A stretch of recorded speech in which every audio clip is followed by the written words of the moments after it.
And what I'd like to do is give you about 30 seconds to formulate what that looks like to you.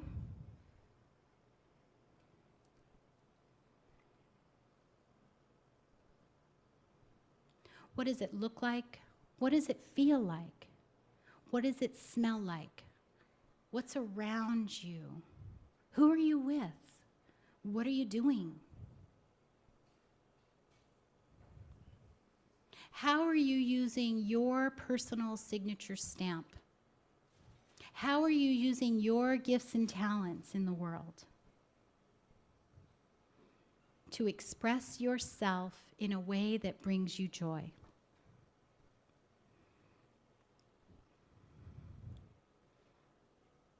And now what I'd like you to do is open your eyes. And I would like you to pair up with your partner and share your dream. You will each have 2 minutes to share your dream of what your life looks like over the next year, living the life of your dreams with all the money and all the time that you need and all the support of the people around you. What does that look like? So before we get started, I want to make sure that everybody has a partner. Does everybody have a partner? Does anybody not have a partner? Please raise your hand. Okay, would you two pair up? And would you pair up with Brett? Thank you. Okay. Oh, you two, Masha and Richard, can pair up.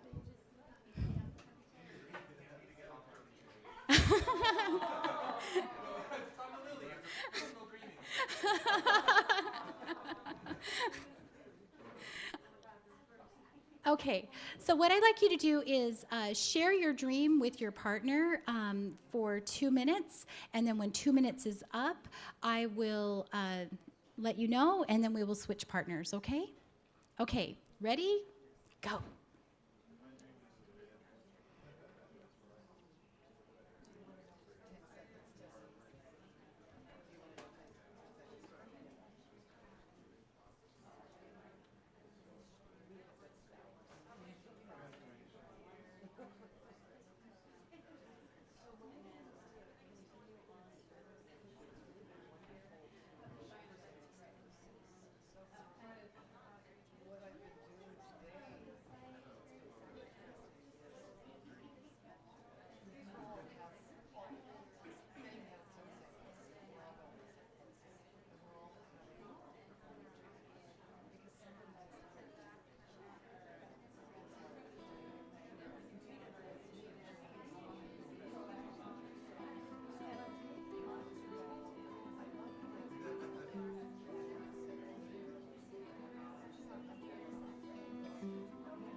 Okay, I'd just like you to switch partners now and give the other partner 2 minutes.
This is the part that I hate the most. I hate it when I have to tell people it's time to stop dreaming. But right now it is. And we can pick it up later. So, 2 minutes is not a real long amount of time, but it's enough time to kind of get those juices flowing and allow you to get it out on paper or with someone else and just really step into, wow, what's meaningful to me? What's important to me? So I invite you to take that aspect of what we've done today and continue it. Refine your dream a little bit more when you go home. Write it down and really, really be able to own it as something that fuels your passion, something that fuels your desire. It makes you want to get up and out of bed in the morning, normally earlier than you normally would, right? There's just a couple more things I'd like to share with you before I head off here, and I might flip through a couple of slides because our timing was a little bit off, I think, getting on stage and all that kind of stuff. So I want to be able to honor the time that we've set for today as well, and have Keith come up and do his talk as well. So if we did all the things we're capable of doing, we would literally astound ourselves, literally. And Thomas Edison said that. This is another exercise where we can put our hands together and watch our hands grow, and unfortunately, we don't have time, but if you would like to experience that, you can join me on Wednesday at the Success Principles class, and I promise I will use it as one of my exercises. So that's on Wednesday from, not this Wednesday, the next Wednesday. It's every other Wednesday right now. So it's 2 Wednesdays from now from 12:30 to 2:30 here at SoulFood Books. The other thing that I really, really like, especially from Jack's work, is success principle number 6. Success principles number 6 is become an inverse paranoid, meaning wake up every single day with the thought that the universe is conspiring for your greatest good. Right? Become an inverse paranoid. And my friend Tiffany Walk-Peterson once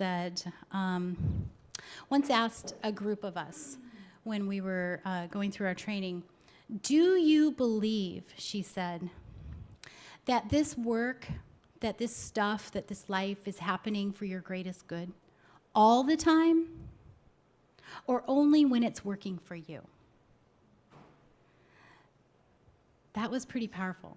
And it kind of had the same effect of this room that it did the group of 100 trainers that was in the group that I was in. And, do we believe that the universe is always conspiring for our greatest good and that our souls are calling ourselves out to solve a problem or to grow in some way through any adversity that comes up in our life? Or do we only believe it when it's really working for us? And that is a paradigm shift in how we view the world when we step into our purpose and we have belief in ourselves.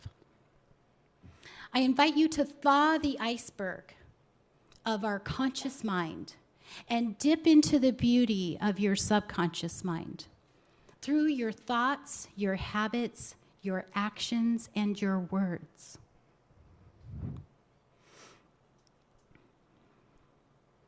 I ask you to believe in yourself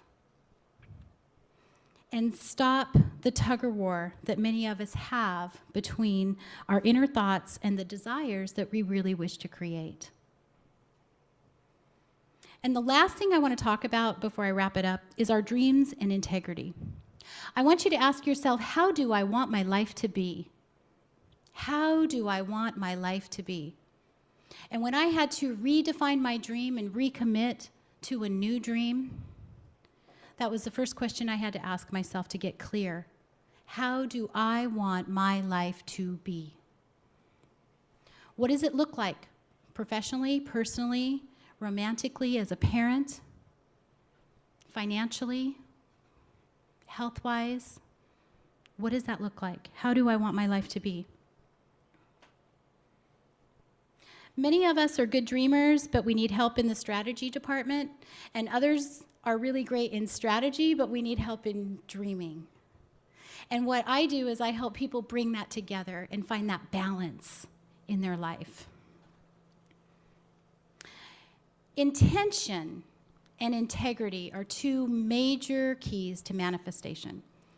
Now, intention by itself isn't enough because the road to hell is paved with good intentions, right? Intention is the rudder that steers the ship, but the road, so intention isn't enough. Sorry, I just started reading the first sentence again. Integrity is putting yourself in right relationship with your intention. Integrity is saying, when I tell somebody I'm going to do something, I'm going to do it. It's holding your word. It is keeping your agreements. And it is being accountable when you can't. And I live this in my life. If I can't do something, I will let somebody know that I'm not able to keep my agreement as soon as I possibly know it. And the reason that it's so important is that if we don't trust ourselves, we will never be able to take any risks to make our dreams come true. So the relationships that we hold with other people are just as important as the relationships that we hold with ourselves. And we have to start with ourselves. We have to believe ourselves. How many times have you said, oh, I want to do this, but then your doubter comes up and says, oh, no, you don't. You said that 5 months ago, and I haven't seen you work out once, you know? Or, you know, our doubter will tell us a million different things. And I really do need to move through these, and I would love to spend more time on it. But our integrity, the relationships we hold, the agreements that we make, and how we interact with life will build our inner trust. So what I'd like to invite you to do is write down one thing that you've been telling yourself. One thing that you've been telling yourself that you can't do. And I want you to come up with an answer for why you can. And then I want you to create one action step.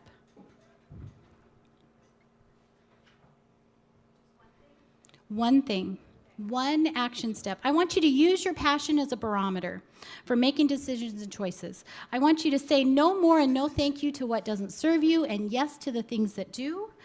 And I really, really want to share with you this exercise right here. Your wow. The one thing that you're going to do in 1 week. Wow means within 1 week. Okay, so we all have a dream. We've shared our dream. We've embodied some of these limiting beliefs that Keith is going to come up and talk more about next, is overcoming limiting beliefs. And I want you to define one step, one action step that you can take in the next week to show that you are more committed to your dreams than you are your doubts and fears. And then I want you to do it. Let yourself know that you are trustworthy. Let yourself know that it can believe in you. And you believe in you.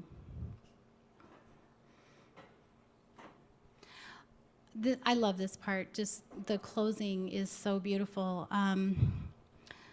Because I celebrate the fact that you were here today, the fact that you took time out of your life to grow in some way, to learn.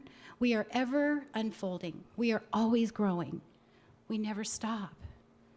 And for you to be here today on a sunny, beautiful Sunday and investing in yourself and your time, that what you put into yourself today will stay with you forever. And it will take you to amazing places the deeper you go in the areas that really interest you. So thank you so much for being here today, for you.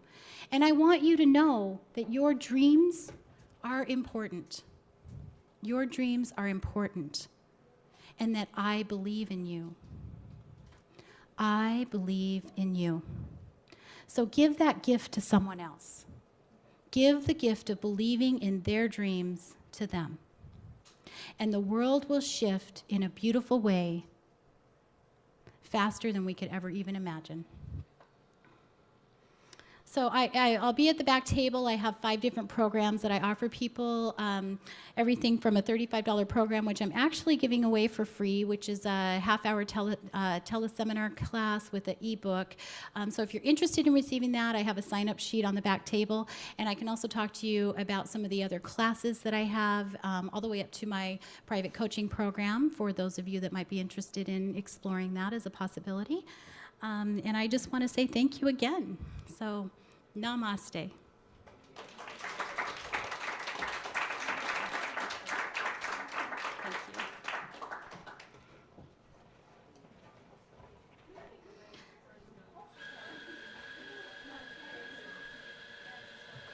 Another round of applause for Sherry today.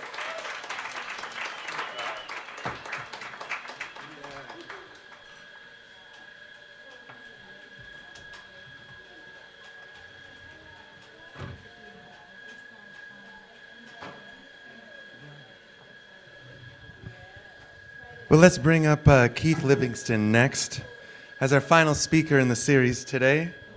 And Keith comes here. Keith Livingston is a owner-operator of Hypnosis Now, a Seattle area NLP and hypnotherapy center with worldwide training on neuro-linguistic programming and hypnotherapy. That's a lot of big words to have here at SoulFood today. A round of applause for Keith to come up here. Yeah. There you go, brother. Thank you, Clint. Yeah. Yeah, thank you. How's it going?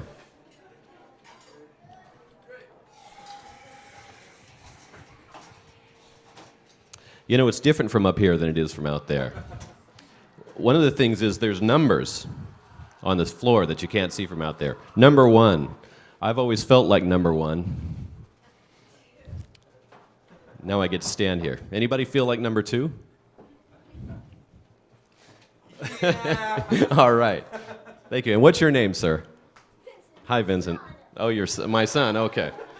Sorry, I didn't recognize you there. We're going to talk about beliefs and how to change them. Before we do that, I'd like to kind of talk about what a belief is and why it's so important. So what do you guys think a belief is?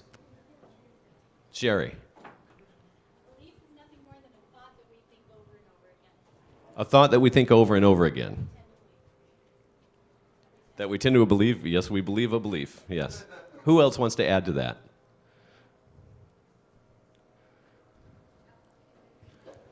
There was a famous hypnotherapist by the name of Milton Erickson, and he was known for surreptitious hypnosis. He could hypnotize a crowd he was speaking to. And I remember listening to a tape of him speaking, and he asked a question and there was no response. And he said, "I don't see any hands going up. You, sir." You could see some poor sucker in the audience going, Who wants to add to that? How else would you define a belief?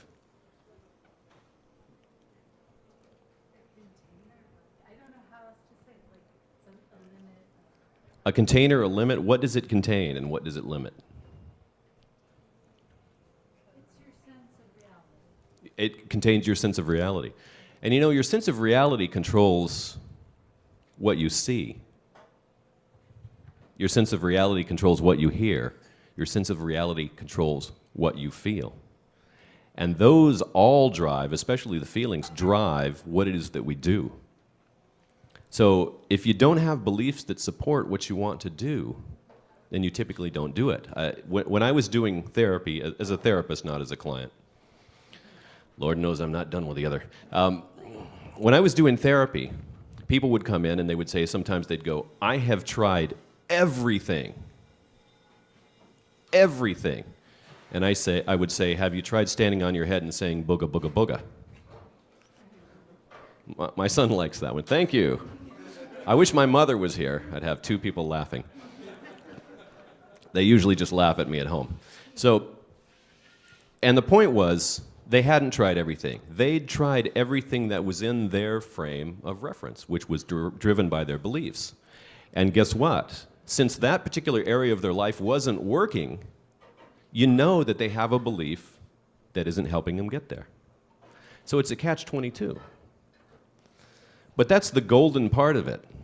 How do you find limiting beliefs? How do you find limiting beliefs?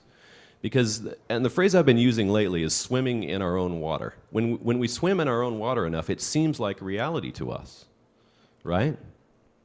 So how do you recognize limiting beliefs? Because it just seems the way it is. I was talking to somebody the other day, and she was talking about finding her ideal man. I don't know what the hell's wrong with this, but you know. So she said, well, when you get up to this level, when you're this evolved, the playing field is very small. There's very few people out there. I said, poverty consciousness. She said, reality check. I said, that's always what people with a poverty consciousness say. They say, I'm being realistic. This is the way it is. So we swim in our own water, and it can be difficult for us to recognize our own limiting beliefs. But there's an easy way to do it. And the easy way is look at where you're not having success in your life. Right? If you don't have money, guess what? It's very likely you have a limiting belief about money. If you have relationship issues, it's likely you have a limiting belief around relationships. And one of the easy ways to find those limiting beliefs is to ask yourself this question. It's hard for me, or it's impossible for me to, and fill in your goal, because. And see what comes to your mind for the because answer. It's hard for me to have a relationship because the playing field is so limited up here at these lofty heights. It's hard for me to talk consistently because the microphone is going in and out. Do you guys hear that too, or is it just me? Did you hear that? Is it just the monitors that are cutting in and out, or out there too? Awesome. See, it was just me. Oh, my tea. You can hear me, right? Okay, thank goodness. I work a lot with people that have a fear of public speaking. And it's so alien to me because I'm afraid every morning that there won't be someone to listen to me. It's like I have to run out in the street and say, you, I've got something to say. Listen, pay attention right now. Who wants to volunteer up here for just a 30-second demonstration? Come on up if you would. And thank you too. I appreciate it. Hi, I'm Keith. Hi, Andre. Andre, good to meet you. So if you would, I've got my hand behind you so you're not going to fall over backwards, but look up straight at the ceiling. Okay, now concentrate and wrap your mind around this idea. Concentrate on the sensations of falling backwards. What's it like to fall backwards, falling backwards, falling backwards, falling backwards? Okay, thank you. Now, did you do that or did it just happen? It just happened. It just happened. Thank you, and you can look down now. I always have to remember to tell them you can look down now because otherwise they just walk around all day like this. Thank you. So here is the idea. When you wrap your mind around an idea, your body starts to carry it out. And not only does your body carry it out, but every process that you have in your body starts to carry it out. It's not just your balance, right? If you wrap yourself around the idea that your boss screwed you over, your blood pressure goes up. Have you ever noticed, Andre, have you ever noticed that people sometimes they're driving down the freeway and they'll start to edge a little bit to the left and then they'll correct and then their turn signal will come on? Yeah. And then they'll move left. Now, why does that happen? Why does that happen? Because they thought about it. Oh, I'm going to change lanes. And their body automatically started to carry it out. Now, this is how these beliefs can work for us, right? If we wrap our mind around a belief, we will see things that support that belief, and our bodies and our minds will automatically begin to take the actions and bring up the emotions that will cause that thing to happen more and more quickly. Now, hopefully, you have some better things to accomplish than looking up in the air and falling over backwards. That was a space for a laugh. Thank you. You're not, I paid you $5 to laugh. You're not taking your cues there, bud. So does anybody want to share something that they, a belief, an area in their life that they're having problems they'd like to do better in?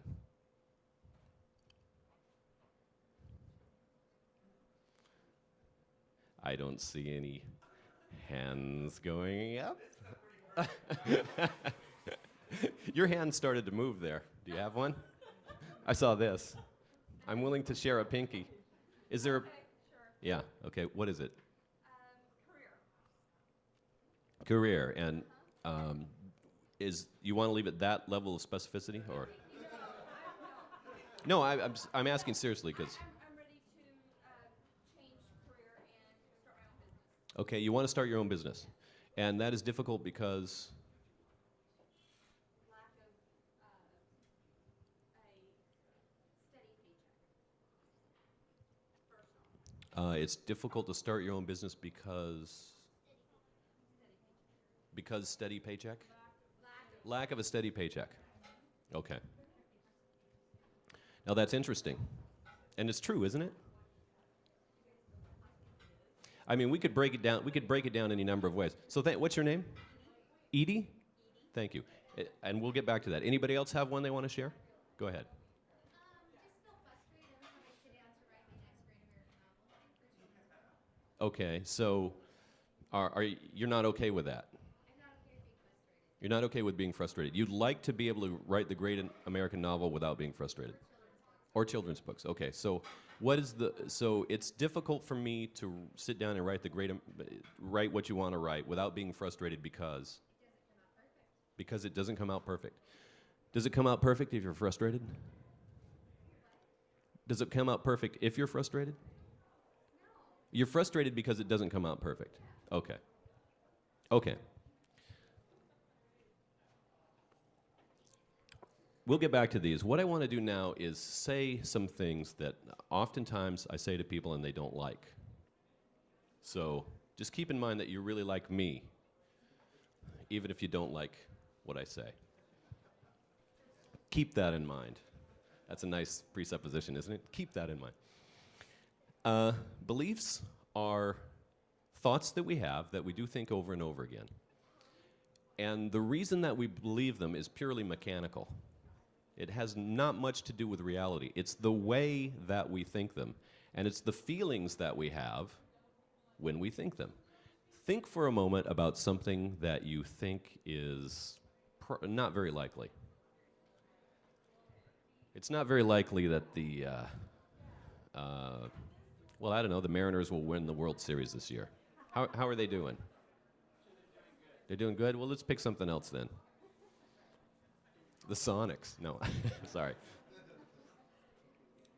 What's the chance it's going to rain tomorrow? 100%. What's the chance that it's going to be 90 degrees tomorrow? Let's think about that one. Okay. Okay, now I want you to think about how you make that thought in your mind and what feeling it has. Okay, think about it being 90 tomorrow. You know what I get? I get a voice in my head that goes, eh, and it feels a certain way. Does everybody feel what it feels like to have something that they doubt? So what do you get? What do you guys get when you think, hey, it's going to be 90 tomorrow? I tell you that. Sherry will believe anything.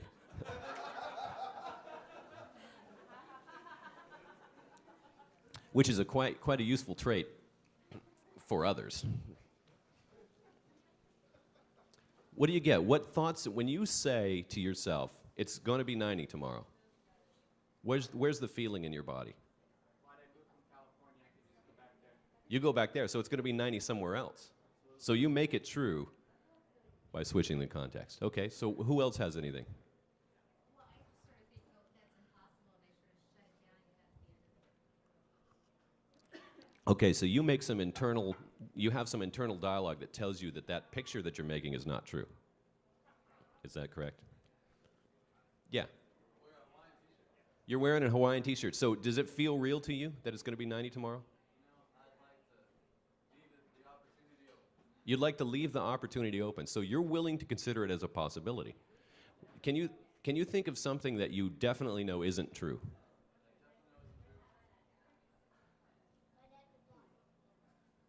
You just have to buy a ticket. Okay. So, have you ever heard of Southwest Air?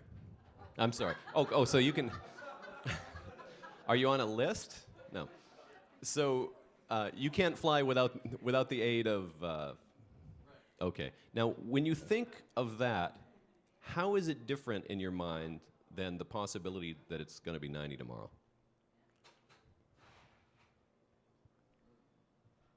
And let me give you some hints. You're making pictures in your mind, and they're in different places. Okay, where is the thing that you're open to happening? If you had to point to that picture, where would it be? Kirkland Beach. But where would it be around you in space? Because you know what happens is that our thoughts are not in here. They are around us in space. If you saw me motion a second ago, you know my strategy for knowing whether things are real or not. I said, where's the thing that you're open to as opposed to the thing that you're not? So where are your pictures? Okay, but where are they around you in space? Near your body. If you had to point to the picture of, okay, so which one is that? That's the 90 degree, and where is the fly? Yeah, up there, okay. So that is how you organize whether something is more or more likely. What's something you know is going to happen tomorrow? Okay, so where's the picture? Is it? Check it out. Okay, so everybody has a different way of organizing whether they believe things or not. I was talking to a guy yesterday, and he makes his pictures more three-dimensional and more real, more solid is the way he describes it when he believes it. When there's things that he doesn't believe, they're ghostly is the way he says it. Now here's what I'm going to suggest to you. All you have to do to change something you believe into something that you don't believe is change those things, whatever the differences are for you. All you have to do to change something from something you don't believe into what you do believe is change it into a picture or a sound that's just like the pictures and sounds of things that you do believe. Now, that's kind of freaky to some people. And some people don't want to believe that. And before you do completely, I think it's probably not a good idea to jam the I know I can fly thing into that space where you believe things. Right? There's something that we call in my business ecology, which means shouldn't we check this out with the rest of our life and see if it works? Let's say, you know what would happen if I believed I could fly without the aid of, aircraft, jetpacks? You run that through a few scenarios. You go, okay,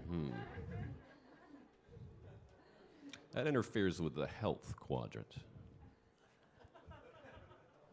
So what belief would you like to have about starting your own business? That I would start my own business and the money would come freely. Okay, so your belief would like to be you could start your own business and money would come freely. There's a piece that I would add to that. I think it would be a wonderful belief to have, to believe that you had the skill to know when the money was going to come. Do you know what I mean? A lot of my work, a lot of the therapy work that I've done is about what we call calibration. It's about knowing the differences between things, right? I talked about fear of public speaking, and people that have fear of public speaking, they can talk to their friends, but there's actually a real certain number that they get to that freaks them out. It's like, well, okay, you can talk to your one good friend. How about 2 good friends? How about 3? How about 5? How about 11? Ooh, 11's too many, right? So they make a distinction between, well, this number is okay and this number is not okay. And the unconscious mind, which is what I work with, is very interesting in this way. It doesn't work based on logic. Have any of you had the experience of doing affirmations in a mirror and you're putting a smile on your face and you're going, every day, in every way, I'm getting better and better. And inside your mind you're going, no, you're not. No, you're not. I know your life is terrible. That's right, I'm getting better and better. Now, the universe is an interesting place. And I believe, and one of the things that I've discovered in myself over the past few months, is that when you have conflict, what the universe tends to deliver to you is both sides of that conflict. Both sides of that conflict. So yes, you will get better and better every day in probably not quite every way. And yes, your life is terrible at the same time. Right? So our job is to get those two parts of the mind aligned and in the same goal, which means that your beliefs support what your goals are. And it is not just having a belief. There's a lot of metaphysical stuff out there that I disagree with, which is basically think positively and the world will come to you. I believe there are other things that you need, like skill. I have a lot of confidence and very little skill. But it doesn't matter. If you're near my house and you fall down and you crack your head on the sidewalk, I've seen some shows on neurosurgery. It does not look that tough to me. If you'll pardon the pun, I'm going to take a crack at it. So, thank you. I'll be here all week. Thank you. So, part of what I teach to clients is to begin to make distinctions. If a client comes in and says, every time my boss gets, criticizes my report, I freak out. What we do is we trace it back and we find out that his dad criticized him when he was a kid. And this incident automatically, boom, reminds him of that. And so he built a belief out of that event that says, when someone criticizes me with this certain arms crossed and this certain look, that means I'm not good enough. Right? So then we go in and we begin to make distinctions. Is this guy your father? Luke, I am your father. Give in to your anger. Even my son gets that reference, right? And what the heck am I talking about, right?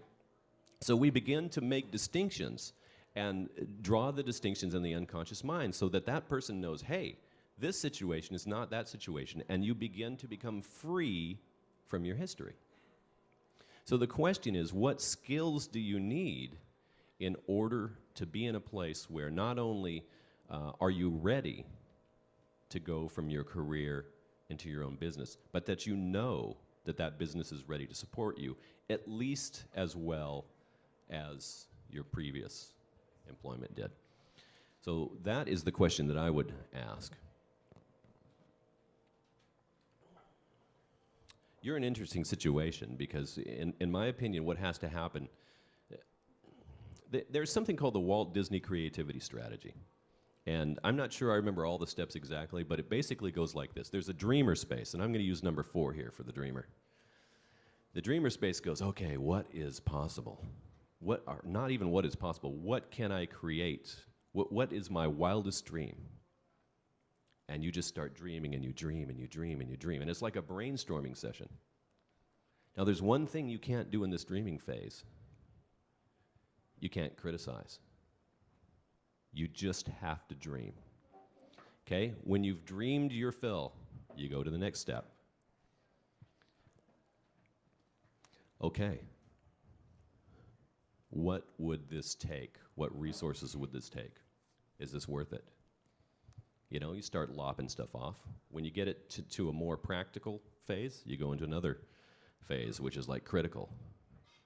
Critical, you tear it apart. You find every single thing wrong with it. You start whittling off. And you're left maybe with 1/10 of what you started with. You take that back to the dreaming phase. Hey, what are we going to do with this? Let's just let our minds flow. And you keep going through that cycle until you have a fully fledged idea in your mind. And the thing about fully fledged ideas and the thing about setting goals is that when you have them oriented in the right way, your mind automatically begins to take the steps it needs to take. It is not, and it's the weirdest thing. I've done this lately. I'm very shy. I used to be. And so I did some work around that. And it was kind of fun work. And to tell you what I did yesterday, I sat down at a table at Northgate Mall, and I was sitting there, and there was a woman sitting next to me. I said, "You don't mind if I sit here, do you?" She said, "No." I said, "What's your name?" She said, "Kathy." I said, "What are you doing?" She said, "I'm waiting for a friend." I said, "What's your friend's name?" She said, "Serena." I said, "Well, will you tell me when she's coming toward us, will you? Because I want to do something." And so she said, a few minutes later, she's on the phone. She says, "I'm on the phone with Serena. That's her. She's walking up toward me." I said, "Okay." I went up. I said, "Your name's Serena, isn't it? Where have we met?" And then I kind of convinced Serena halfway that we'd hooked up at some point. But you should have seen the look on her face. She was like, "Yeah, where did we meet?" This is not something that I had to work at. This was something that happened spontaneously because I'd set my mind differently. And when I set my mind toward people are fun to meet, most people anyway, are fun to meet, and everything is an opportunity to meet new people, then when I sit down at a table in Northgate, it's just the most natural thing for me in the world to start talking to Kathy. Now, for those of you who are looking over here, Kathy isn't really here.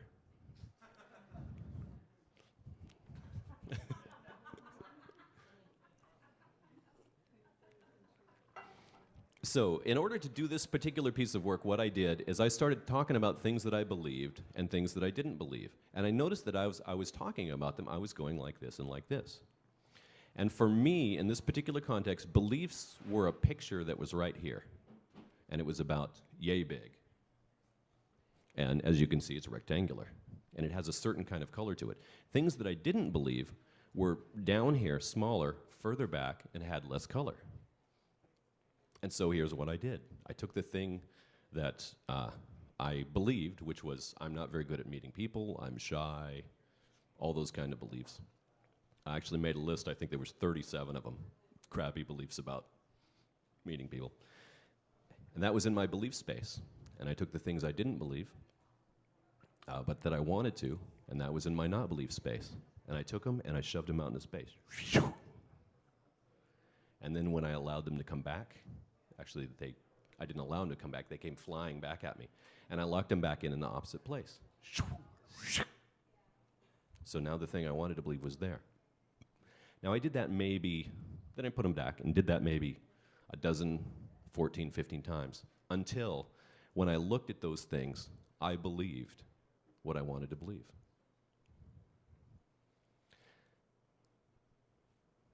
Now, that's pretty disturbing, I think. Because it means there's a coding system in the mind. There's a coding system in the mind.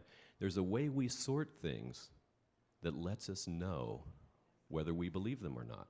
Our mind has all kinds of sorting systems. Have you ever heard anyone talking? They say, well, 5 years ago I lived in Everett. 6 years ago I lived in Marysville. And when I was a kid, I grew up in Texas. Why are they going like this? Because that's how they sort time in their minds. You can take something that might happen in the future. You can grab it, move it around into the past.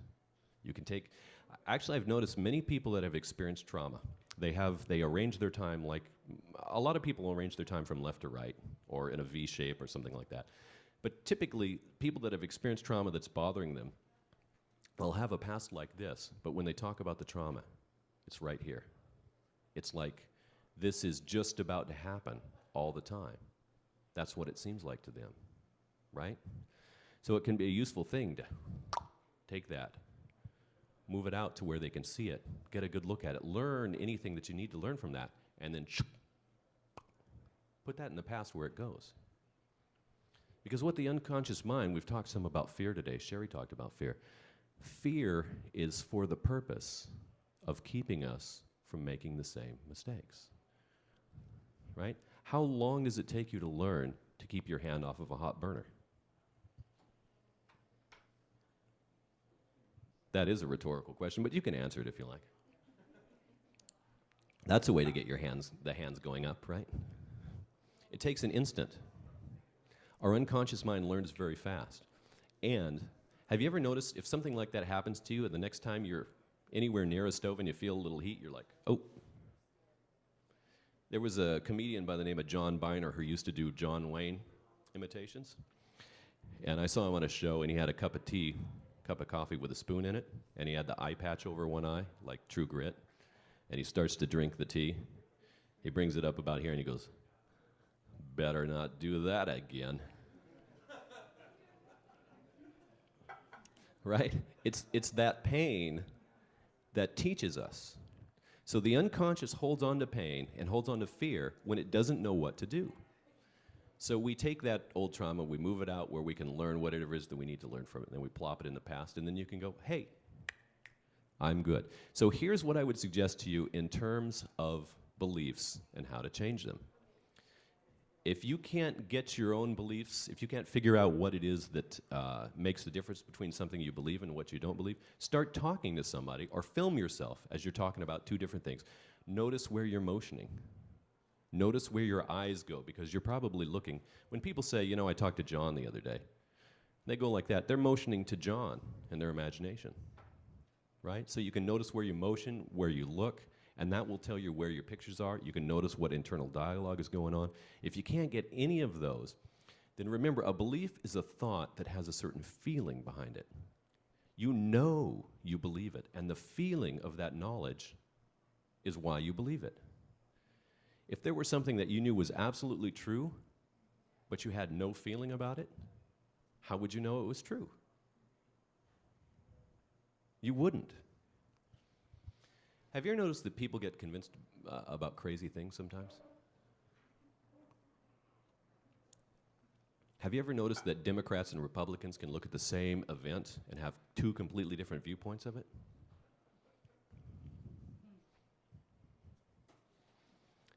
It's because they have feelings in their body, right? They have feelings that let them know things are true.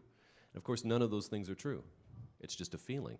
So you get to move it around however you want. So practice the feeling of believing, the feeling of not believing. For me, a belief is like it feels very grounded, and it's kind of right here in this area. So really what you would do is you'd concentrate on those sensations. Keep those sensations as you're thinking about the thing that you want to believe. And notice how it shifts for you. Notice how it becomes more believable. So here's my proposition to you. Here's one way that I think is an extremely practical way to improve your life by leaps and bounds. And that is to take any area in your life that you're not successful with, complete the sentence, it's difficult for me to have success in this area because blah, blah, blah, blah. Put that in the place of the thing that you believe, because that's what you believe right now. Figure out what belief you want to have in its place. Switch them up. Lock them in. And then your unconscious mind, which, as Sherry said, is the 95%, is going to do automatically things that lead you toward that goal. When the first house it was a condo, ended up being a condo that I bought, I was arguing with somebody over whether, my wife at the time, over whether we could afford a place. And she said, no, we can't. I said, yes, we can. She said, well, if we save for 5 years, maybe we could. I said, we can be in a house by Christmas. The next morning, I went out in my car, and there were real estate signs everywhere. They'd sprung up overnight. Now, why is that? They hadn't, really, right? It's just that I saw them because that's where my unconscious mind was pointed. Once you set that goal, the things that help you reach that goal, they pop up everywhere. I worked with a fellow who wanted to make more money. And it turns out there was an emotion in his way. He didn't think making more money would be fun. It's difficult for, his belief was, it's difficult for me to make more money because if I did, I'd have to be in a job where I wouldn't have as much fun.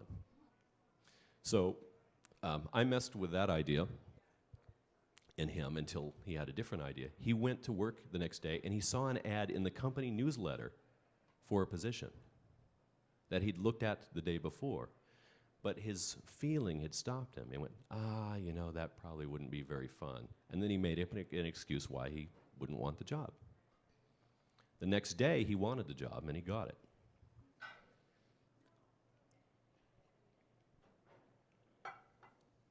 Any questions?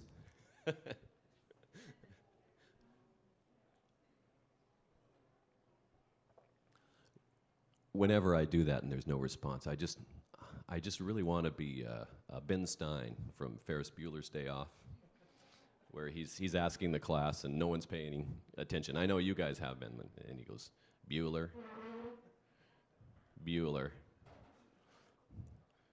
anyone?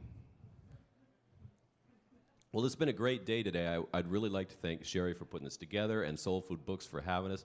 I hope you enjoyed it. I hope you got a world out of it. Go out there and make those beliefs true that help you reach the things that you want to reach. Thanks for coming out and listening.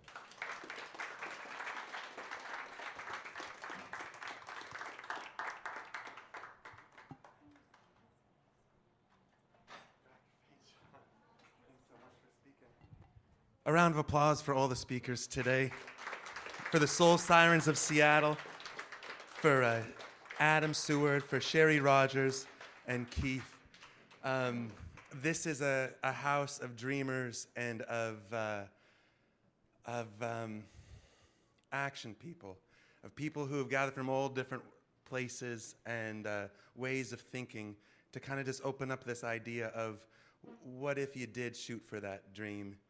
And thanks today for being bold and taking that step out and dreaming. If you, all the information from the different teachers, if you have a light that you want to shine and you want to shine it through our directory that we'll be putting out this summer, leave your name and your email there and we'll info you information about that. And sweet dreams tonight, everybody. Round of applause for the practitioners. And thanks for tuning in online. Enjoy the sunshine.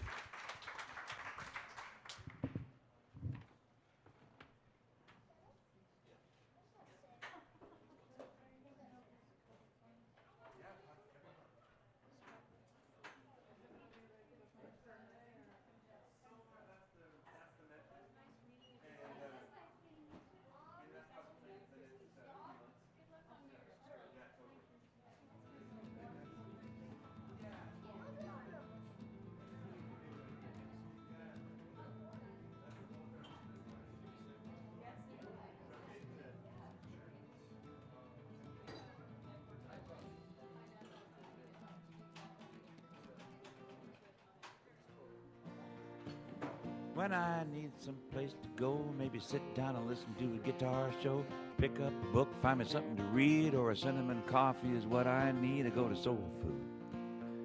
I mean the bookstore. I mean in Redmond, where I am now. Well, the weather gets dry and the weather gets wet. I ain't never met weather I couldn't deal with if I came in to reel with the soul food. A little book to eat, a little page to read, and a brain to feed. Well, they got a little thing looks like a potbelly stove, and 47 miles the day I drove to get down here by that potbelly stove. That ain't a potbelly stove. It's a mixture thing of some kind, with some sort of necklace of shells hanging on it. They got 3 cameras and a soundboard and an espresso machine that just keeps going. I think they're turning out coffee at night when the place is closed.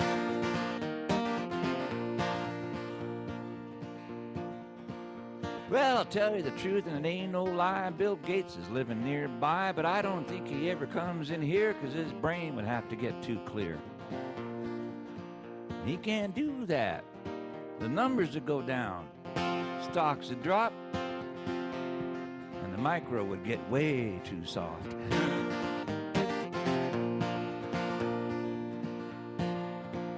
Well, it seems to me that this here the 21st century, and hard to remember, it seems to me the 20th century, that was a long time ago. How about you? Number 22? 23, 24? Not me, I'm gonna hang around the bookstore.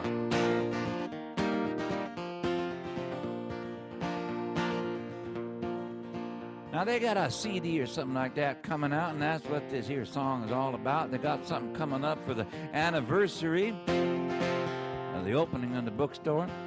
I don't think I can be here. I mean, not physically. I'll be here in other ways, of course, but I mean, physically, I think I might be otherwise disposed. That doesn't sound right, does it? Like they crumple you up like a piece of tissue paper and throw you out. Indisposed is what I meant to say. No, that doesn't sound right either. That means that they'd like to throw you out, but they can't figure out how.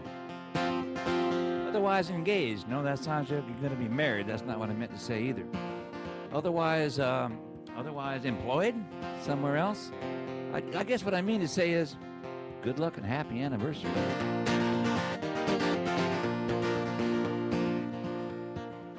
So if you're wandering around Redmond, you're looking for a place to be, just pick one of the QFCs. There's a couple of them right near each other, so, if one don't do, you can pick the other. One of them is near SoulFood Books, and the other one isn't. So if you go to one and there's no SoulFood Books around, you know you're at the wrong one.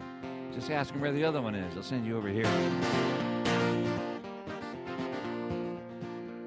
So this is just a little song to try to say that I sure am happy to be here today.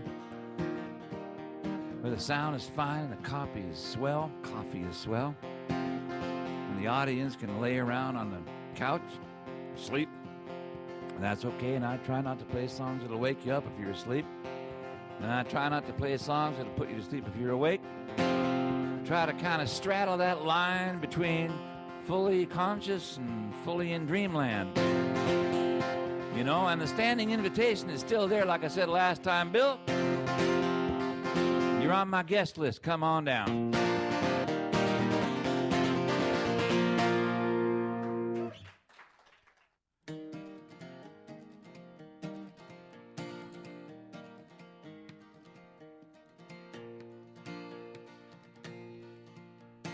Youngerman was raised in a family farm, with the love of the land in the morning and the muscle in his arm, out on the China Ocean and the island of Taiwan.